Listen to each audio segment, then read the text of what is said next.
బాకీ పడి ఉన్నాయి, వాటిని తక్షణమే చెల్లించాలని డిమాండ్ చేస్తూ జిల్లా కమిటీ ఆధ్వర్యంలో ఈరోజు కలెక్టర్ ఆఫీస్ వద్ద ధర్నా కార్యక్రమం అనేది చేపట్టడం జరిగింది.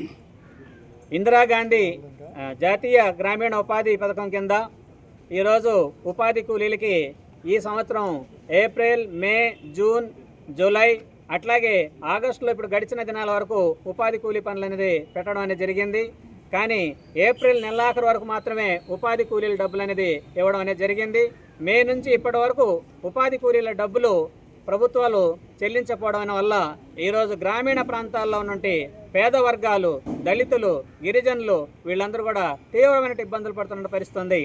ఇది రాష్ట్ర ప్రభుత్వం ఏమో కేంద్ర ప్రభుత్వం నిధులు ఇవ్వలేదు, ఇస్తే మేము ఇస్తామని రాష్ట్ర ప్రభుత్వం ఒకరి మీద ఒకరు చెప్పుకుంటూ ఈరోజు ఉపాధి కూలీలతోటి ఆటలాడుకుంటున్న పరిస్థితి ఈరోజు ఉంది.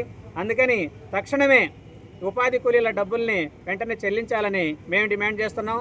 అదేవిధంగా పోలవరం మండలంలో కొన్ని పంచాయతీల్లో మనం చూసినట్లయితే ఒక జిల్లెళ్ళగూడెం పంచాయతీలోనే 46 లక్షల రూపాయలు ఉపాధి కూలీల డబ్బులు రావాల్సి ఉన్నాయి.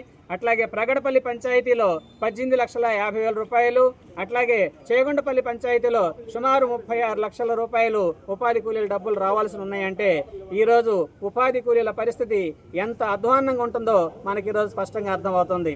ఈరోజు ఉపాధి కూలీ డబ్బులపైన వేసవి కాలంలో వ్యవసాయ పనులు లేక ఆ డబ్బులు రాక పిల్లలకి ఫీజులు కట్టడానికి, ఇంట్లో అవసరాలకి చాలా తీవ్రమైన ఇబ్బందులు ఈరోజు ఉపాధి కూలీలు ఎదుర్కొంటున్నా తక్షణమే ప్రభుత్వం ఆ ఉపాధి కూలీలు ఇవ్వకుండా కేంద్రం, రాష్ట్రం ఒకరి మీద ఒకరు చెప్పుకొని దాటవేయడం అనేది సిగ్గు. అందుకనే మేము రైతు కూలీ సంఘం ఆంధ్రప్రదేశ్గా జిల్లా కమిటీ పక్షాన తక్షణమే ఉపాధి కూలీల డబ్బుల్ని ప్రభుత్వం విడుదల చేసి వాళ్ళ యొక్క ఖాతాల్లో జమ చేయాలని చెప్పి మేము డిమాండ్ చేస్తున్నాం. అట్లాగే ఉపాధి కూలీలకు సంబంధించి ఫీల్డ్ అసిస్టెంట్ల వేతనాలు వాటిని కూడా వెంటనే తక్షణమే చెల్లించాలని చెప్పి మేము డిమాండ్ చేస్తున్నాం.